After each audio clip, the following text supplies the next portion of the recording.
usually they don't really care where I play at because everybody can see that I can play both tackle and guard. But wherever they put me at, I just play it like I did at Ohio State. Has the way that last season played out, I know you wanted to show versatility. Have you heard a lot about that it helps you from their perspective? I ain't hear that much about it. All they know is that I'm a team player, and I pride myself on that, of course, because I want to do what's best for the team. I don't care like where they put me at. I just want to do what's best for the team. What's working with Duke like? It's great.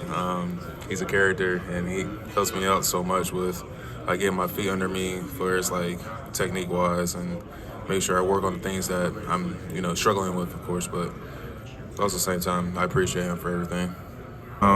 Dave's doing the best for them, of course, and I trust Coach Day. I love Coach Day, and I also love Coach Stud.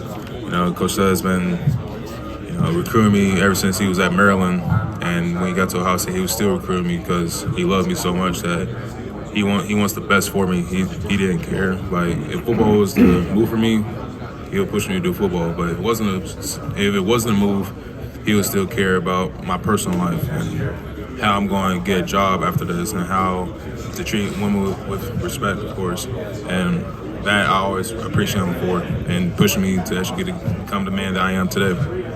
How hungry did it make you just get back on the field again when you missed that senior year, and then you appreciate football more in the future? Oh yeah, it made me for sure appreciate football a lot more because, I was, a couple millimeters away of actually not, playing, of course, and just taking back on it and just thanking God for everything that He has done for us and everybody, here at the Combine. It's just a blessing to be here. I'm sure it's probably a little bit weird to think about Ohio State going into camp next week and you finally not being part of that. How are they going to replace you and Nick? I trust the young guys. Me and Nick has actually put out, a good rep for us and making sure that the young guys look up to us like, all right, this is how things are supposed to be done. You got DeJuan Jones, Paris Johnson on the right side, and Paris Johnson is possibly going to go play left, or whoever going to play left is going to be good either way because they learned from me and Nick. They learned two different sides of actually how to play. And I wish them luck. I'm going to still be there rooting for them no matter what because they're my brothers still. I'm not going to shy away from that. Even the young guys that's actually came in during our season, I still treat them like my brothers if they commit. You're a 4-year starter. You won the walkout. What do you think your legacy is at Ohio State? I think my legacy is basically just don't ever give up. Just coming from an inner city community in Cincinnati, Ohio, Lincoln Heights. Just coming from that area is this is the biggest accomplishment for me. Everybody comes from different backgrounds, of course, but also at the same time, I feel like I have one of the greatest stories that ever been through Ohio State, of course, and just having the right people in my corner and having the right people to actually help me out. That's a big journey. Just going through adversity, a lot of adversity. It's wonderful. It kind of sucked during it, but I appreciate it right now. What do you mean it sucked during it? A lot of stuff was happening during my years when I was at Lincoln Heights and also during high school. Were you a Bengals fan there? Were you a Bengals fan? I wasn't a big NFL team or sports guy when I was younger, but when I got older, I actually understand how to play sports, and that was all right, I can actually see what team I actually like.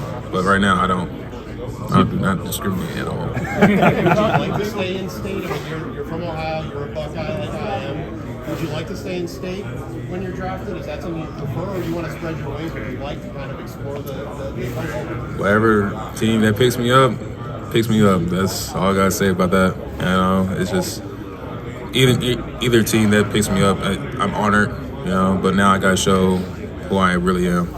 Thayer, the idea, though, that when you were a 4-year starter at Ohio State, given everything that you're talking about that you went through to get there, when you look back on that, you were like a rock of the program what do you think of that? Can you Did you have any idea that might happen, that you might be so important to Ohio State? To be honest, I didn't expect me to actually start for 4 years. I always thought I was going to be like 3 done or just 4 done. But looking with COVID in 2020, it got me to a point to actually like, all right, you can stay here to actually get your degree. And I always told my mom, like, I want to get my degree before I leave. And, if it risks me to actually stay another year, so be it.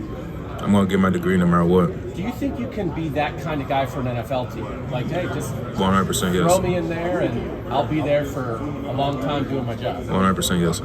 When you Any expectations about where you might go in the draft, round, do you care that much? I heard that I'm going to go like second, third round, but also at the same time, you only worry about what you can control, and that's all it is. If they pick me up in the second round, great. Pick me up in the third round, great. Anything that picks me up, I'll be like, all right, man, it's time to go. What are the kind of things that teams are talking to you about, Thayer? Do they have any questions about your back at all, or what are some things you're talking about? The only thing they actually asked me is if I could have like weight on my back, and I said yes, I can. I actually can deadlift too, so it's pretty good. Okay. And the idea, do they talk much about like all the experience you had being a 4-year starter in college? Not that much, because they see me for 4 years already, actually basically 5, and they see like, all right, this guy can actually play. when you think about everything you've overcome, how special is it just to be sitting there right now? You see it, right? It's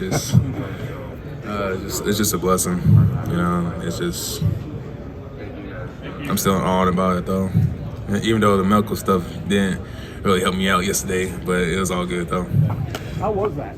8 hours, lovely. Let's say that, lovely.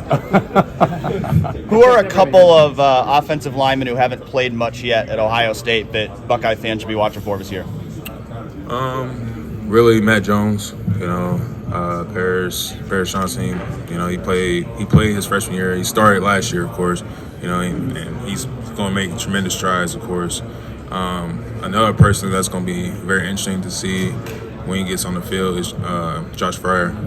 Josh Fryer is going to be, amazing as offensive lineman.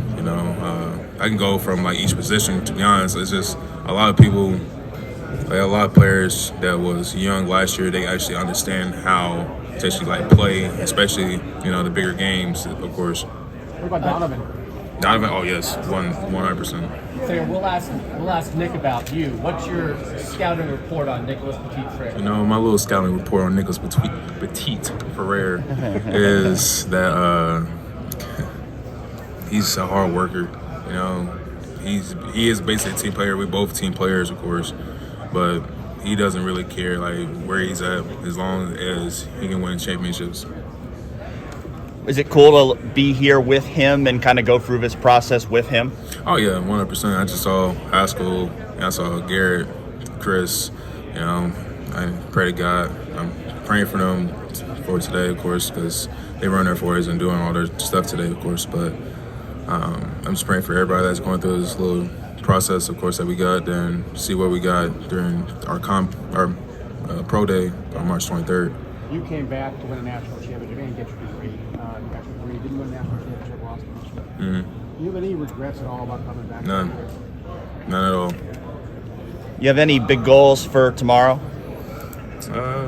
Really, just do as best I can, then see where I can be at, then critique myself a lot harder for pro day.